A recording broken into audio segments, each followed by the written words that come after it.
Olá, sejam todas e todos muito bem-vindos a mais uma edição do X-Talk. Eu sou Roberto Ribas, tenho o prazer e a honra de apresentar esse que é já um espaço consagrado de conversa promovido pelo Brivia Group para falarmos sobre estratégia, tecnologia e tudo o que acontece em torno da relação de marcas e pessoas. É um momento que a gente busca analisar e discutir os movimentos que estão impactando o hoje e moldando, de certa forma, o que vem pela frente.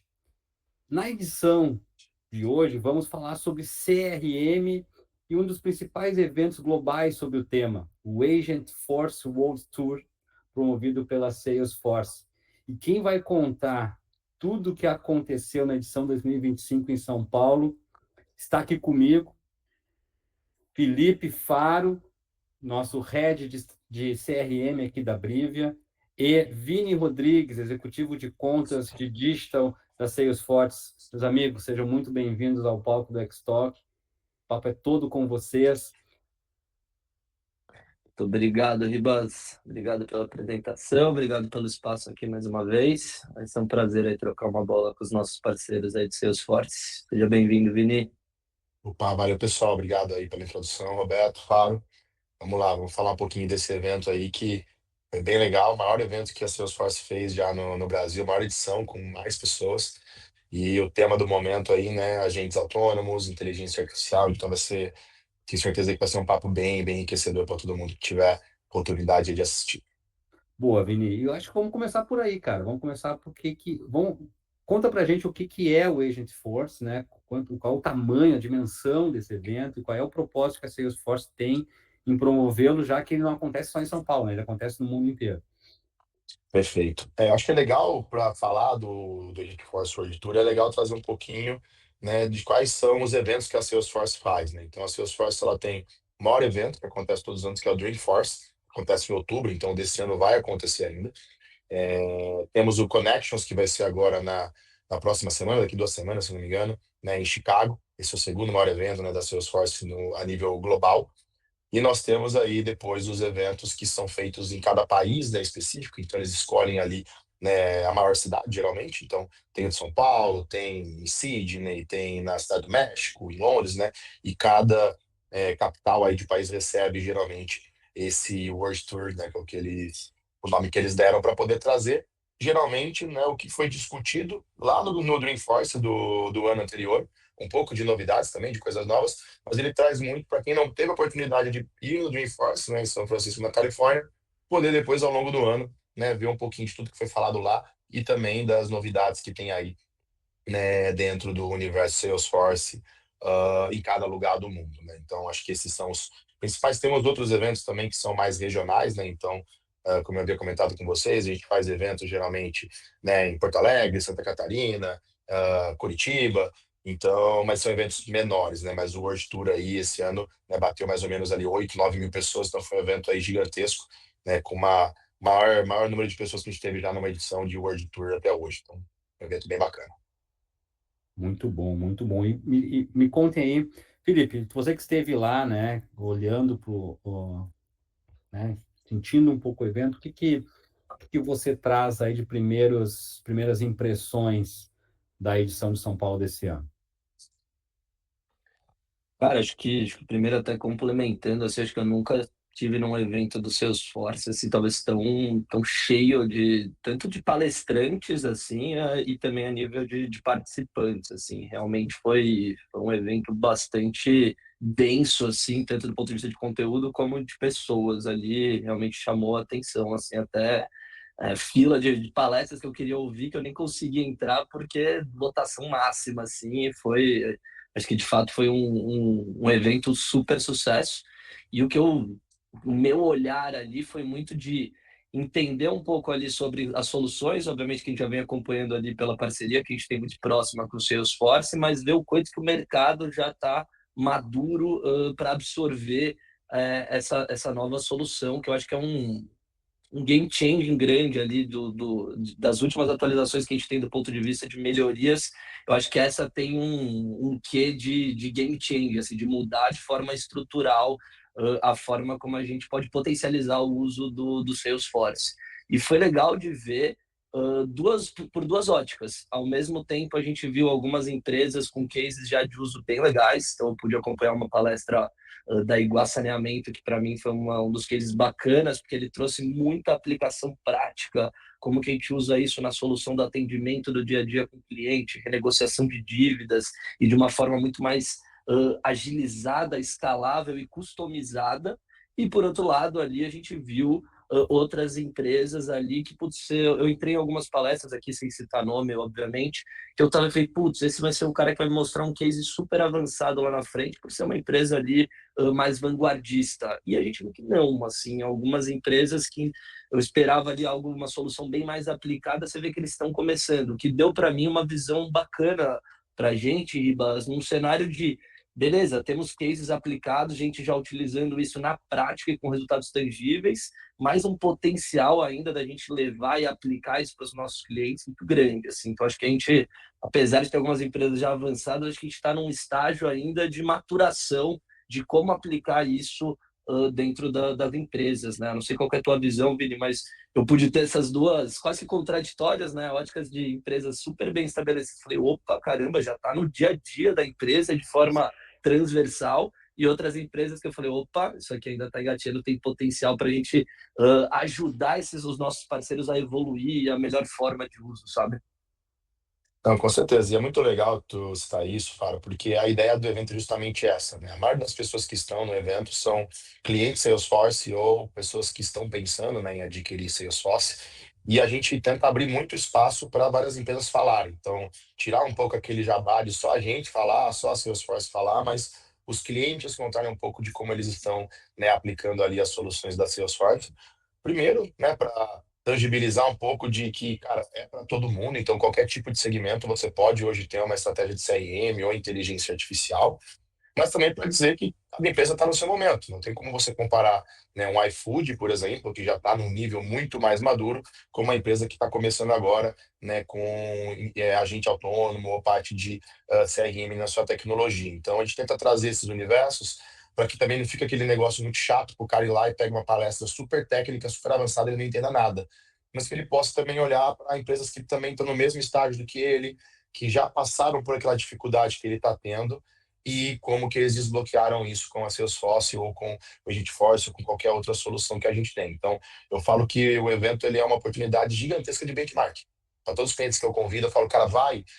E não é para ver as palestras da Salesforce. Eu falo, cara, ou de parceiro, ou de. Cara, vai para conversar com o cliente. Vai para ouvir aquele outro gerente de marketing que está lá também, às vezes, com um desafio similar ao seu, ou que já teve um desafio similar ao seu e conseguiu passar, para ouvir o que ele tem a dizer, né, e ter essa troca. Então, eu digo que é isso, é um evento de troca, Muito bom, basicamente. muito bom, muito bom. E o Agentforce, na realidade, também é um nome que a Salesforce dá para suas iniciativas de IA, certo, Vini? Então, é um evento bastante direcionado a agentes de IA mesmo e a usos de IA dentro das plataformas CRM, é isso? Perfeito. É mais ou menos, Roberto. Sim, porque obviamente, quando a gente fala hoje do nível de inteligência artificial para generativa, né, o Agentforce ele vem, mas quando a gente fala de IA, né, a Salesforce tem inteligência artificial preditiva desde 2013. Então, o nome mesmo da nossa IA, curiosidades aqui também agora no Talk, é Einstein. A Salesforce paga o dinheiro, paga um valor Uhum, muito alto para usar o direito de uso do nome do Einstein nas tecnologias, né? Então, uhum, a inteligência preditiva, ela já tem na ferramenta já há muito tempo. Então, eu que sou executivo de marketing cloud, né, eu sempre mostro para meus clientes como você pode usar melhor canal de disparo, melhor horário para disparo de e-mail, por exemplo, conseguir identificar anomalias em automações baseado ali em IA, melhores conteúdos. Então, eu tenho uma IA toda embarcada na visão preditiva já há muito tempo. E agora a gente está na moda generativa, né? Então, eu imagino que, né, vocês, todo mundo que vai escutar a gente aí, usa o chat GPT pelo menos em algum momento aí do dia ou da semana para alguma coisa, né? Então, a inteligência artificial, ela ganhou muito volume agora na questão da inteligência generativa, e junto com ela veio a parte dos agentes autônomos, né? Como eu consigo transformar, né, agentes, seja para o meu atendimento. Então, acho que é importante entender que o agente autônomo, ele trabalha em duas frentes, tá? Eu tenho um agente autônomo que vai conversar com o meu cliente num saque para fazer uma pré-venda, para fazer uma qualificação de um lead, para resolver um problema. Então, isso é um tipo de agente. Mas eu tenho também o agente copiloto, que é aquele agente que me ajuda no meu dia a dia. Que eu, como vendedor, eu entro lá, eu entrei de férias e eu preciso saber tudo o que aconteceu, por exemplo, na conta da Brivia em um mês, eu peço para ele resumir, ele traz para mim, ou para criar um template de e-mail, ou para criar, né, alguma ação, né? Então, é importante definir esses agentes em dois pontos, né? O agente para a empresa e o agente, que é o agente autônomo que vai estar conversando com o seu cliente ali na outra ponta. Legal. E aí, quando a gente está falando de 8.000 pessoas num único dia, né, num evento em São Paulo, nós estamos falando de um grande interesse de pessoas por uma temática, né? Eu acho que a junção, né, a conexão entre IA generativa e CRM, essas duas palavras juntas geram um grande interesse da indústria, né? Eu queria que vocês me trouxessem um pouco aqui, porque, pela minha percepção, existe uma dualidade, né, sobre o uso de CRM, porque ele é uma ferramenta, de certa forma, bastante tradicional, né? Não é uma ferramenta de comunicação nova, não é uma ferramenta de negócio nova, ela é de bastante tempo. A relação com o consumidor, com o cliente, ela é a base do marketing, né? Então, enquanto existe o marketing, existe essa relação. Agora, ainda temos muitos que evoluir dentro desse processo. O próprio Felipe trouxe, né, essa questão de que ele percebeu lá empresas muito à frente, com cases bastante avançados, também com empresas com também bastante caminho para percorrer. E eu queria que vocês trouxessem um pouco dessa percepção, assim, em que momento nós estamos do CRM e da eficiência dessa ferramenta nos negócios. Nós ainda temos, nível Brasil, muito para evoluir, ou a gente, né, e aí evoluir em questão de mensageria, ou a gente já está num momento de realmente colocar em prática aquelas teorias de ultrapersonalização, de uma jornada muito contextualizada, enfim. Queria uma opinião mais ampla de vocês sobre isso. Maravilha, pode falar, Fábio. Senão eu vou tomar aqui e eu vou falar 3 horas. Não, fica tranquilo. Eu dou uma visão mais olhando para mercado, você complementando uma visão aí de vocês olhando para diversas indústrias, segmentos.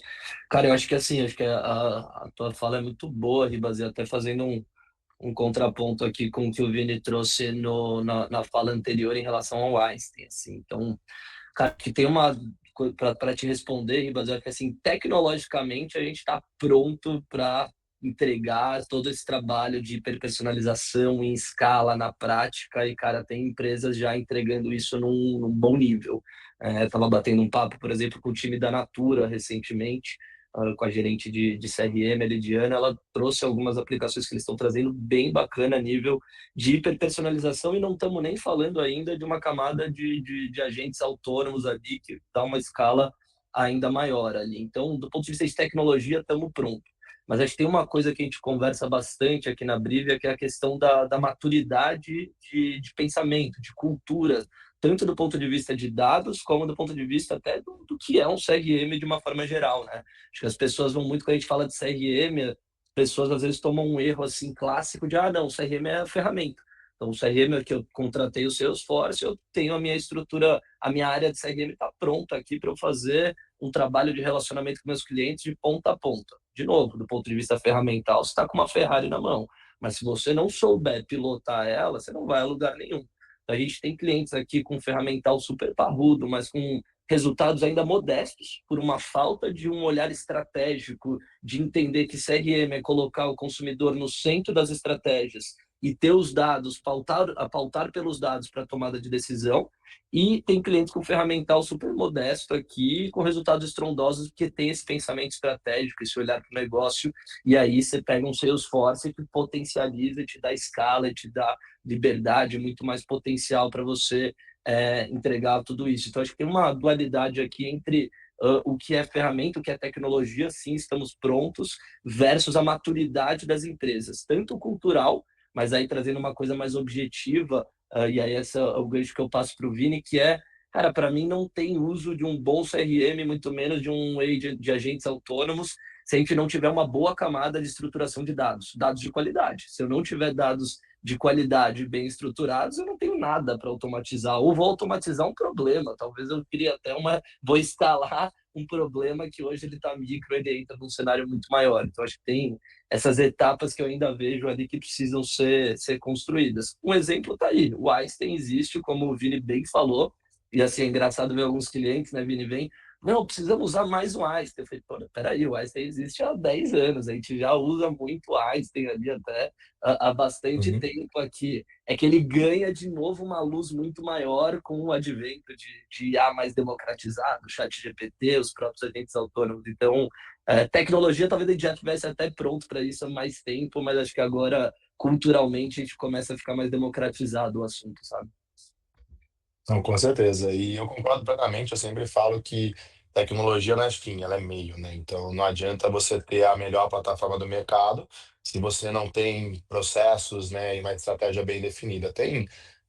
Eu sempre costumo, quando eu vou falar, né, para algumas empresas, quando eu vou conversar e falar um pouquinho sobre negócio, porque isso é um diferencial da Salesforce também, não é vender só a tecnologia, mas também o papel do executivo da Salesforce é estar junto com o cliente lá na ponta, pensando em estratégia, visitando o cliente, falando com o time dele e a realmente desenhar processos, né? Então, quando a gente quer crescer uma empresa, né, de uma maneira que seja escalável e previsível, a gente tem que ter três pilares, né? Que são os pilares então, pessoas boas,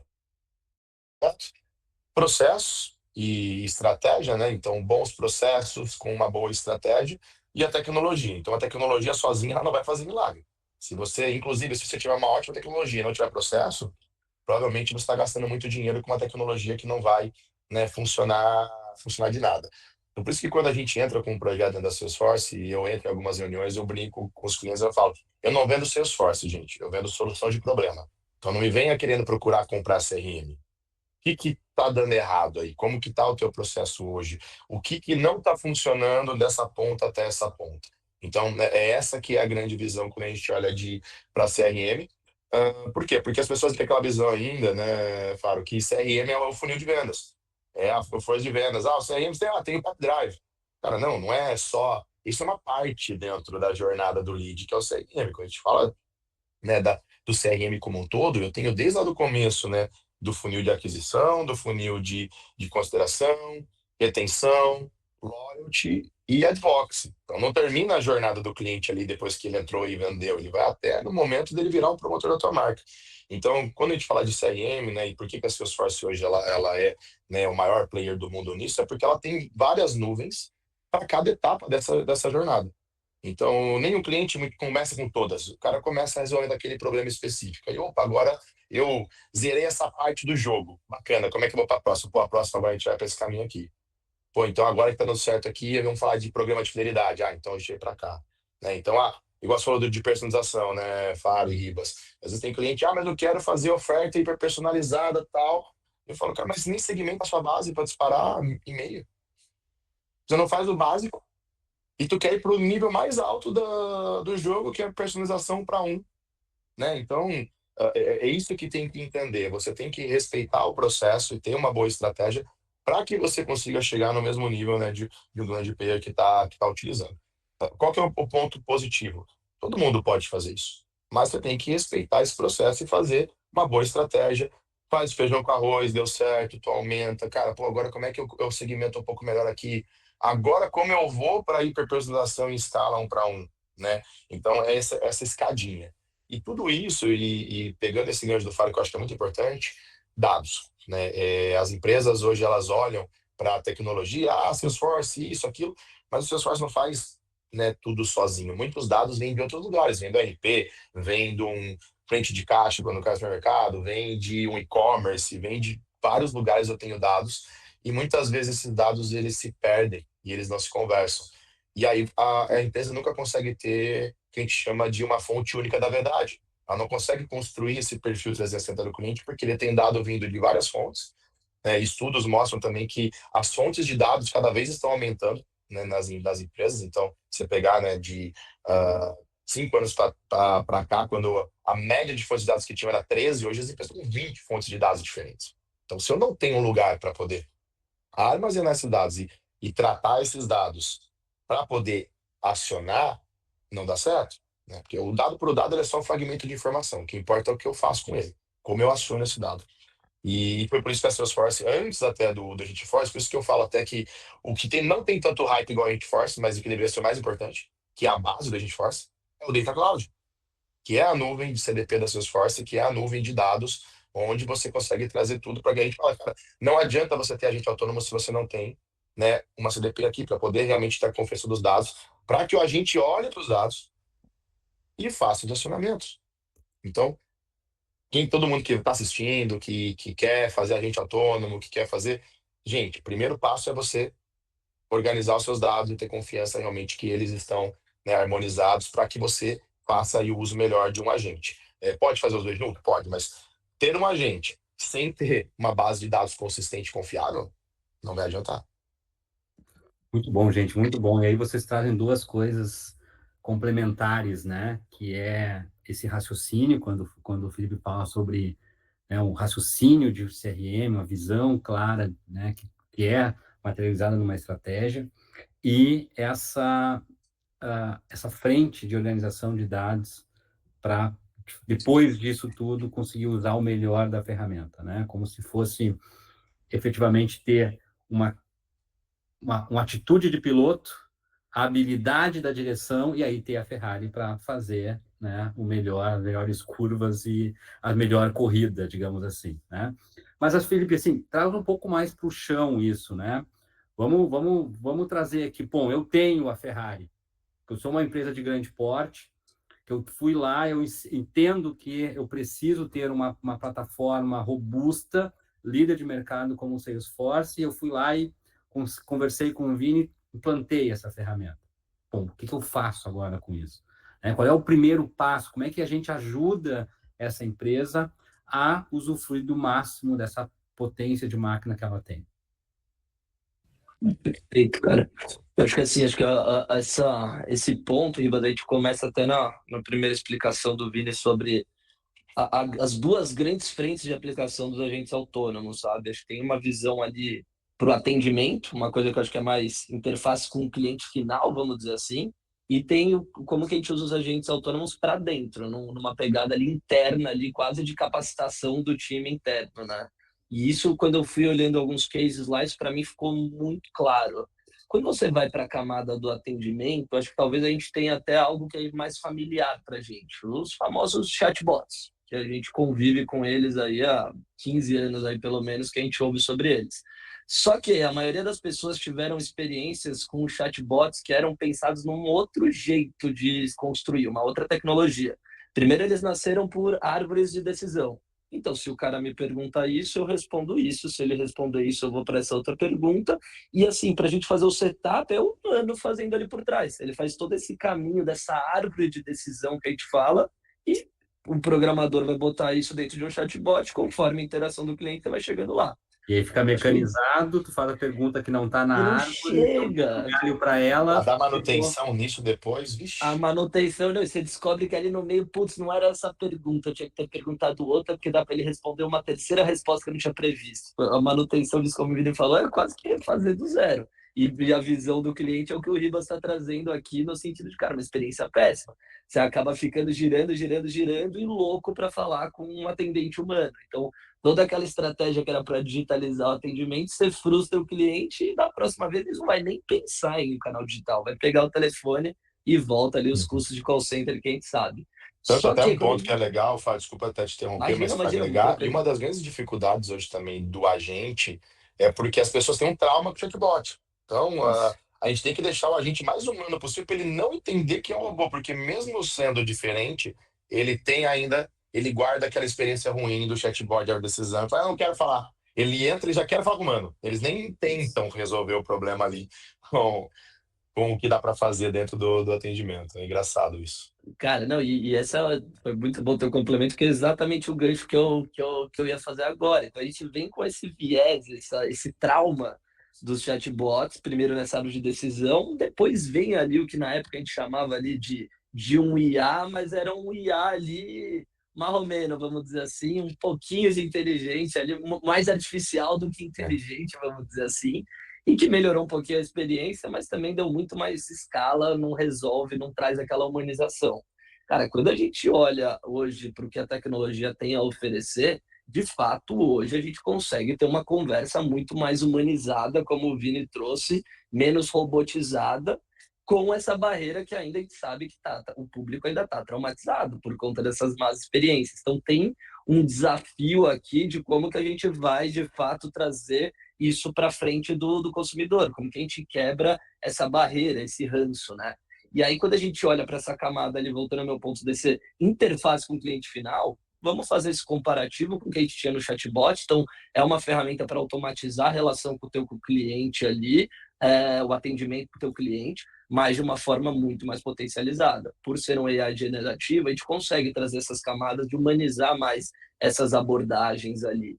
E a gente tem um outro ganho, que é a agilidade dele acessar múltiplas fontes de dados para continuar aquela conversa. Então, eu estou falando ali com o Vini, cara, uma conversa foi para um outro lugar que eu vou ter que acessar o quão adimplente ele é na minha empresa. Beleza, isso aqui, com todas as integrações previamente bem estabelecidas, está tudo à disposição e rapidamente ali, sem aquela história, não, espera aí que agora eu vou te transferir para um outro atendente, aquela coisa do humano ali. Não, cara, tá tudo lá. E quando você olha para esse feature e olhando para a segunda abordagem do agente autônomo, que é para dentro da empresa, isso é muito potencial, muito vencedor. Muitas empresas, ela tem uma automação no atendimento até uma camada, mas tem alguns assuntos que eles jogam o transbordo para o humano, que a gente sabe que ainda tem esse trauma, ainda tem barreiras que a tecnologia ainda não avançou, ele não é um humano ainda, a realidade é essa. Então, ali para momentos de cobrança ou recuperação de crédito, ou clientes inadimplentes, muitas vezes, ou na maioria das vezes, você vai ter um humano lá. Mas onde que o agente autônomo pode potencializar esse humano? Justamente ele vai ter um assistente virtual 24/7 para ele, integrado a todas as fontes de dados que você tem dentro do Salesforce. Então, eu estou ali negociando com o Vini, tá aqui, Vini, você vai ter que pagar 3 parcelas de R$ 100 aqui para pagar. O Vini me devolve e fala, cara, não, eu sou um cara que eu sou cliente de vocês fiel, eu não aceito, eu quero ter um desconto aqui. Cara, rapidamente eu consigo acessar, beleza, me dá o histórico de pagamento do Vini, me dá quanto tempo ele está aqui, me dá todos os dados dele, e ali rapidamente a gente já tem ali uma saída já se a gente pode ou não negociar, inclusive a níveis mais maduros, onde a gente vai automatizar isso. Toda essa negociação, ou tipo, se eu vou poder dar um desconto de 10, 15 ou 25% para o Vini, está amparado em variáveis, em parâmetros automatizados, plugados a um monte de fonte de dados sobre o Vini, sabe? Então, são aplicações que eu vejo assim, cara, quando a gente conta, acho que é legal a tua pergunta, Ribas, que é, quando a gente conta isso na prática, uma negociação de dívida, isso aqui é muito prático. E não é uma ciência de foguete, sabe? Mas, de fato, ali a gente precisa começar no... Antes, se você não deu nem o primeiro passo, não adianta querer dar a corrida lá na frente, sabe? Mas tem um ponto aí, pessoal, eu acho que a síntese é, bom, Salesforce é líder de mercado nessa plataforma de CRM, ela tem hoje tem uma entrega de tecnologia, como o próprio Vini trouxe aí, que é dada 2 décadas atrás, né, de já ter predição, já ter capacidade de processamento de dados num volume gigantesco.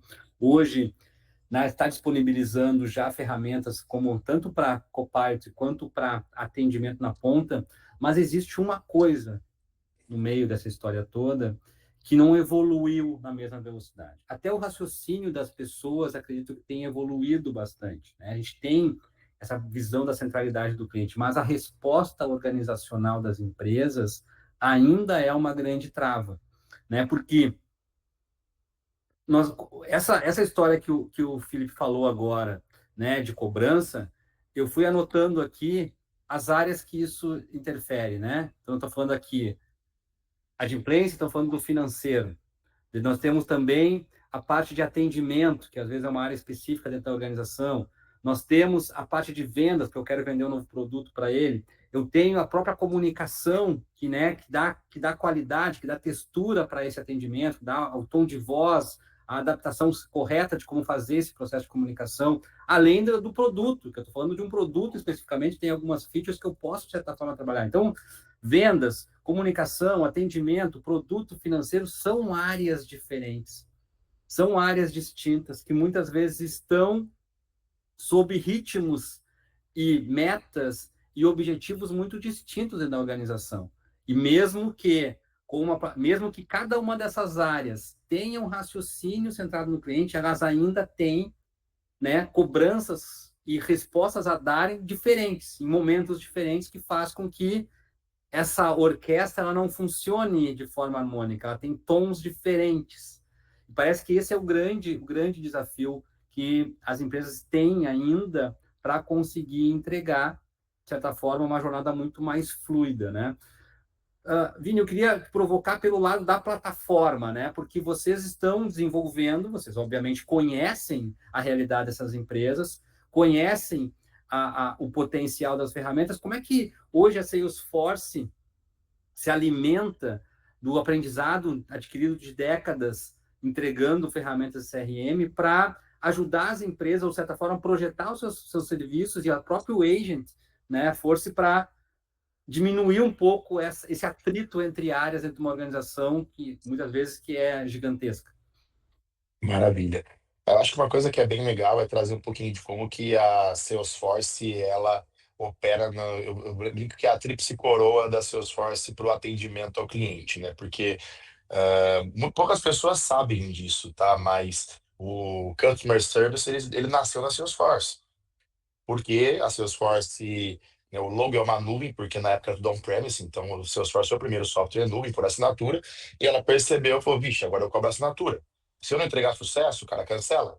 Então eu preciso entregar sucesso. Então, uma outra curiosidade também é que a nossa nuvem de atendimento, ela foi feita dentro da nuvem de vendas para Salesforce poder prestar atendimento do cliente. Então, isso até hoje o cliente, quando ele compra as licenças de Salesforce, Sales e Service é a mesma nuvem. O que muda são os objetos ali dentro quando você constrói, né? Então, isso é um ponto curioso também.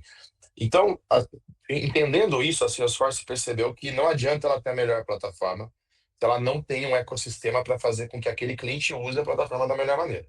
E aí, ela fez e entendeu que ela precisava fazer uma divisão desses caminhos. Então, eu tenho o caminho que é um pilar, né, que inclusive é a própria Brídia, que é o parceiro de implementação. Eu preciso que alguém com expertise entre nessa empresa e a Salesforce ela é customizável, né? Não é um produto de prateleira. Entenda dos processos dessa empresa e desenhe a ferramenta para resolver os problemas e com um processo bem desenhado. Então, o parceiro de implementação da Salesforce ele é fundamental para os primeiros passos do cliente ali dentro. Só que não adianta também o parceiro ele entregar tudo isso, fazer uma boa implementação, desenhar os processos ali, se o time dele depois desse cliente ele não usa, não sabe usar e não sabe operar, né? Então, a Salesforce criou o Trailhead, que é uma trilha de aprendizado de conteúdo. Então, isso é gratuito, não precisa ser cliente da Salesforce, tá? Qualquer um pode ir lá fazer.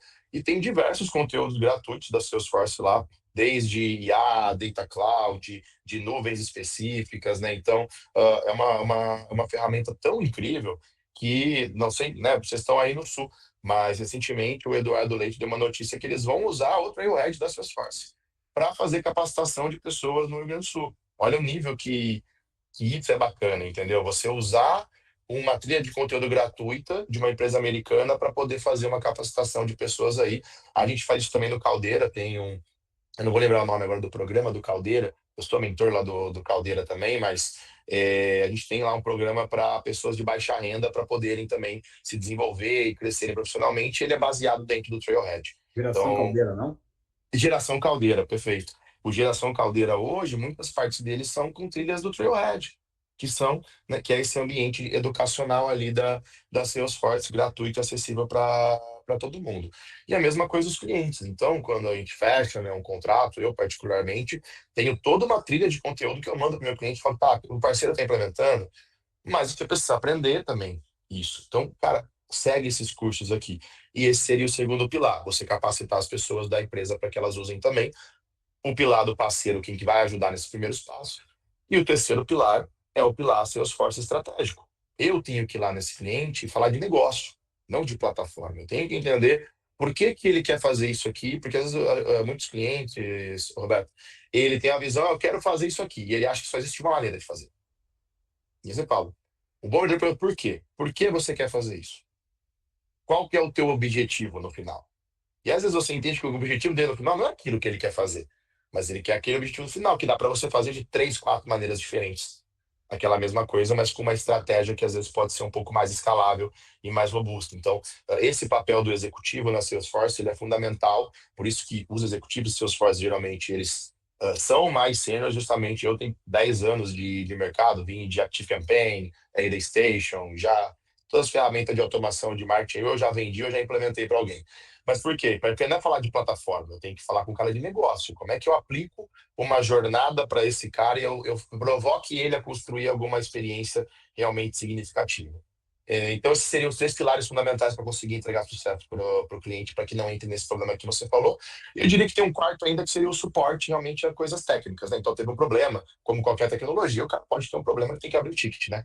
E aí tem um nível também de suporte, e tem aqui o suporte Premier justamente para poder auxiliar os clientes. Então, esses são os 4 principais pilares que a gente usa para fazer com que o cara que ele adquire a nossa tecnologia ele consiga ter sucesso. Porque se ele não tem sucesso, ele não continua e aí não adianta, né? SaaS ele depende de recorrência, precisa que o cara tenha sucesso para continuar assinando.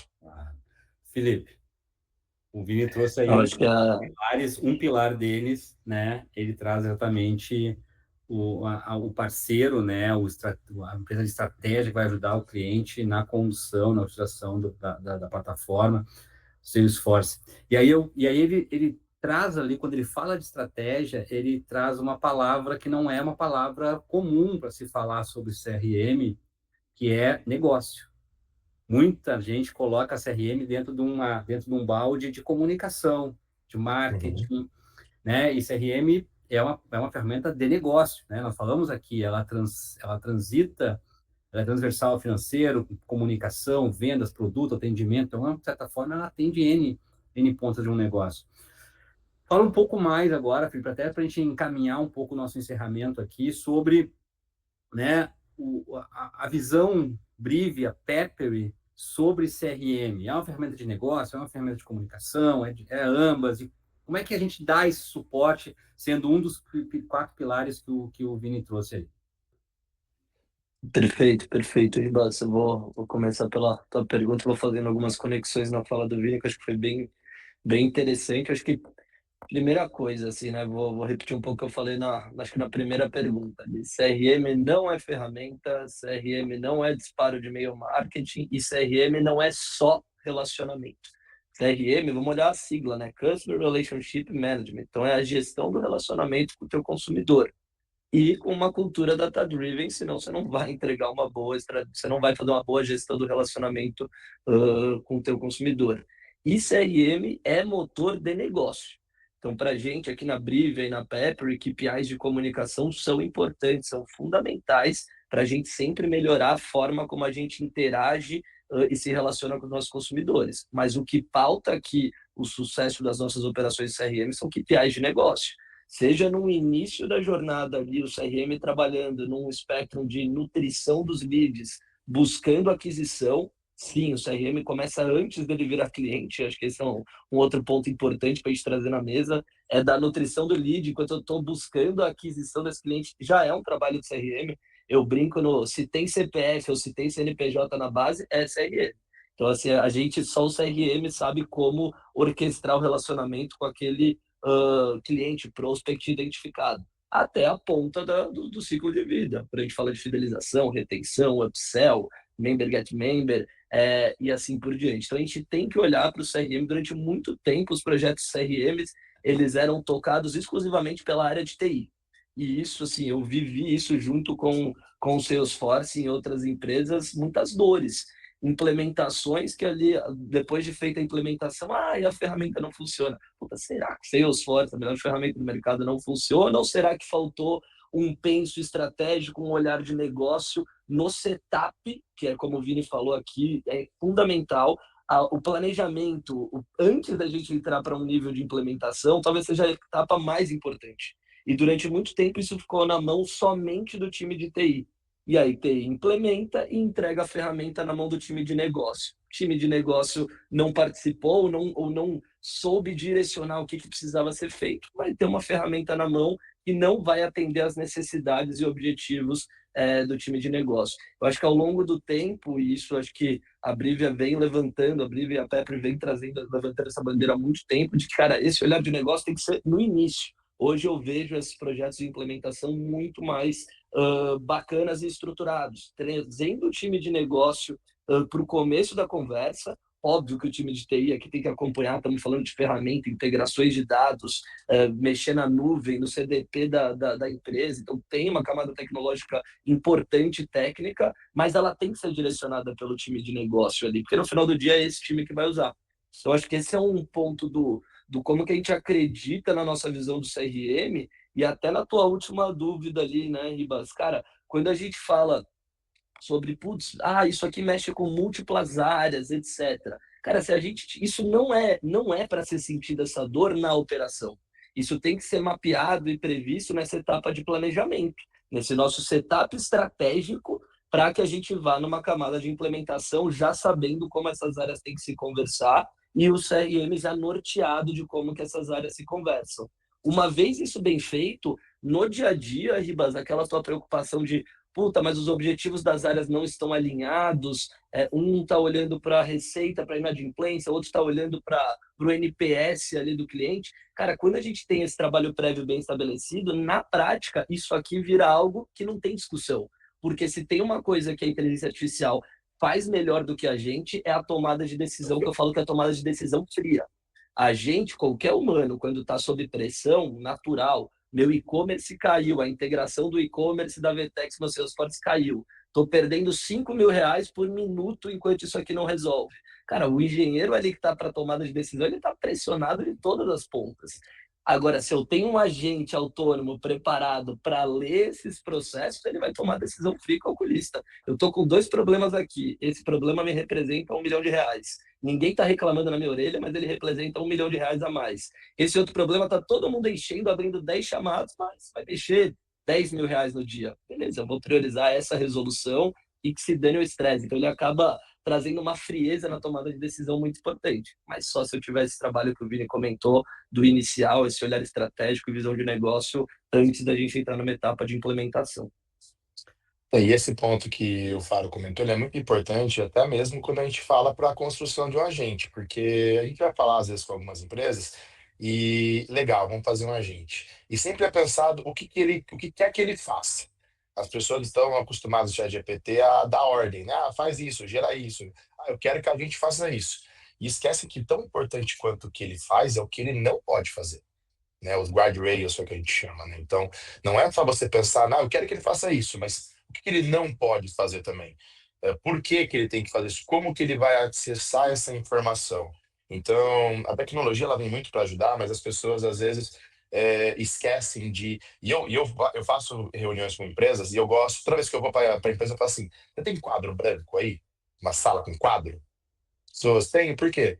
Você não vai dividir tela, fazer? Não, eu vou também, mas primeiro eu quero pegar um quadro. Eu vou desenhar no quadro. Por quê? Porque eu quero desenhar com vocês a jornada, como é que ela é hoje, para a gente questionar ela. Mas por que que é feito assim? Essa é a melhor forma, às vezes, de fazer. E eu sempre falo que o processo de uma empresa ele não é escrito em pedra, né? Um playbook comercial, por exemplo, ele é volátil, ele tem que ser mudado, ele tem que ser questionado. E as pessoas, às vezes, não entram nesse nível de coisa. Eu tive uma reunião, inclusive hoje de manhã, com um cliente, já é cliente Salesforce, né? Só não vou citar nomes, e estava implementando uma parte agora para. Estavam com problemas de ter origem de lead. Aí eles queriam fazer um campo no CRM para o vendedor ir lá, colocar a origem e tal. E aí mas por que vocês querem fazer isso aqui? Porque não está vindo com origem, então o vendedor tem que colocar. Eu falo, tá, mas vocês estão tratando um problema com uma solução que talvez não é a raiz dele. O vendedor ele vai esquecer de pôr a origem. Como vem esse lead? O lead vem de indicação de um arquiteto, não sei o que, não sei o que lá. Tá, e como é que ele manda essa indicação hoje? Ele manda assim. Fala, tá, por que a gente não faz então um formulário, uma landing page? Pega uma UTM e faz uma UTM para cada um desses arquitetos aí com o nomezinho dele. E quando ele preencher o cadastro de alguém, já vem com a origem de que foi esse arquiteto. Pô, não pensamos nisso. E é esse que é o ponto, entendeu? Você tem que questionar as coisas como elas são feitas, porque às vezes a solução do problema é mais simples do que pode ser. Só que você tem que olhar o processo como um todo. Você olha o processo no final só de preciso dar origem àquilo no CRM. Eu esqueço de olhar toda a parte de trás. De por quê e como eu posso resolver isso daqui lá na raiz dele. E pegando essa linha de agente, isso é muito importante, porque quando a gente fala de agente autônomo, e às vezes as pessoas me perguntam, tá, mas a Salesforce tá falando, como que a inteligência artificial da Salesforce vai concorrer com o ChatGPT? Eu falo, não, a Salesforce não está fazendo inteligência artificial. A Salesforce pluga no ChatGPT, no Gemini, quem for o melhor vai levar, não tem problema. O que a Salesforce faz é a camada de segurança entre os dados que podem vir de fora ou de dentro e a organização desses dados para que a inteligência artificial plugada no Agentforce, que pode ser a LLM que você quiser, não importa, ela saiba o que tem que fazer, busque os dados, não leve dados de seus para fora e tragam isso aqui de volta de uma maneira organizada e com segurança. A gente fala com clientes hoje gigantes, bancos, etc. Então, às vezes as pessoas vão pegar empresas menores e esquecem de que, gente, não é simplesmente você plugar uma LLM ali, com todos os seus dados ali, tudo aberto, que ela pode consumir, você não tem essa camada de segurança ali dentro, né? Então, quando a gente cria um agente, o agente ele tem duas frentes, tá? A base de conhecimento interna, os dados, onde ele pode acessar, o que ele não pode acessar, o que ele pode fazer, o que ele não pode fazer, qual chamada de AP ele pode fazer, qual chamada ele não pode fazer. Mas ele pega também dados externos. Então, vamos supor que eu tenho uma clínica médica e eu quero que o meu agente vai falar sobre, sei lá, problema de pedra no rim. Se eu não tenho esse dado aqui dentro na base de conhecimento, ele pode ir lá fora e falar, pegar no ChatGPT Medicine e dar, por exemplo, alguma coisa sobre pedra no rim. Não tem problema, entendeu? Só que essa ida nos dois mundos interno e externo, ela tem que ter a segurança.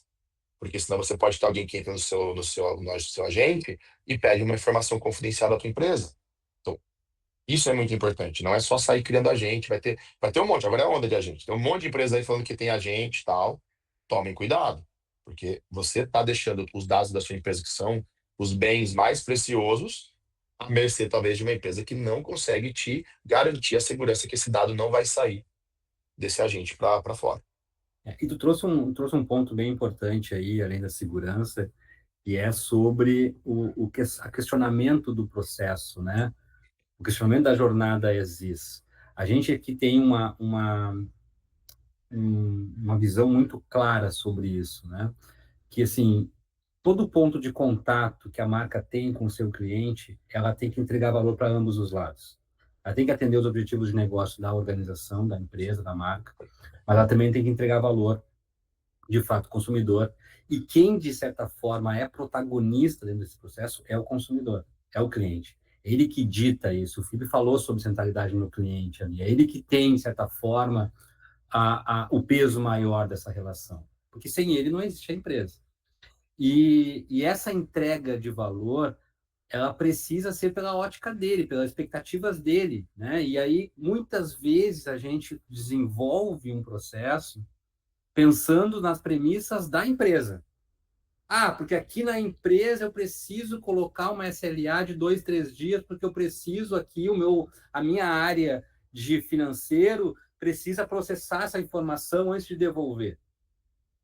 Cara, esse é o maior erro que as empresas cometem. A gente sempre fala aqui que a gente tem uma visão muito mais outside in, né? Ou seja, é de fora para dentro. A gente precisa construir jornadas, processos, réguas de CRM que atendam, tem um olhar de fora. Porque nós temos que quebrar as barreiras internas. Se eu tenho hoje uma barreira de uma SLA de 2 dias entre uma área e outra na minha empresa, eu preciso quebrar isso. A minha busca para entregar de fato uma boa experiência para o meu cliente é eliminar esses atritos, eliminar essas barreiras internas para que eu consiga ter uma jornada muito mais fluida e atenda a expectativa do meu cara lá na ponta. Porque muitas vezes ele quer, e uma das coisas, além da mecanização, né, da árvore de decisão, dos chats, que aí eu faço uma pergunta intermediária e não me responde, e aí eu caio, fico esperando dizer 9 para falar com o atendente, é porque também, muitas vezes, estas informações não me atendem, porque eu preciso, né, responder a uma SLA especificamente lá. A experiência de acesso é muito ruim. Eu preciso ter a informação aqui, resolver todo o meu ponto, desde seja ele ser envolver financeiro, não envolver financeiro, produto, enfim. a grande questão, e aí o Vinícius traz isso, né? Viu que eu tendo a chamar de Vinícius, Vini. O Vini traz essa questão de olhar para o processo, e às vezes é muito mais prático, muito mais útil e vai entregar um valor muito maior se a gente desenhar um processo, por mais simples que ele seja, que atenda a expectativa lá de fora. Entender a expectativa lá de fora é fundamental. E o CRM, né, o Felipe traz essa questão de que ele também começa antes de ser customer ainda, né, como sendo um prospect, porque muitas vezes ele é, de certa forma, a principal forma de relação da marca com as pessoas, seja em que momento dessa relação estiver. Seja uma relação prévia, seja uma relação de relação, né, de venda de fato, seja uma de entrega de serviço e produto. E sempre tendo como protagonista esse cara que é o C do CRM. Né? Então, muito bom, acho que teríamos aqui papo para muito mais tempo, né? Para muito mais coisas. A gente falou, tentamos transitar aqui pelos assuntos mais importantes. Eu agradeço de verdade aí, Vini, a participação, né? A disponibilidade. Imagina. Felipe, eu acho que foi um evento que o Felipe trouxe bastante coisa para a gente aqui. E bora lá, temos muita coisa para evoluir ainda, tanto em tecnologia, quanto em processo, quanto em pessoas. Valeu, gente. Até mais. Valeu, pessoal. Até mais. Tchau, tchau. Valeu, Ribas. Obrigado, Vini. Tchau, tchau. Valeu aí, pessoal. Muito bom, hein? Muito bom mesmo.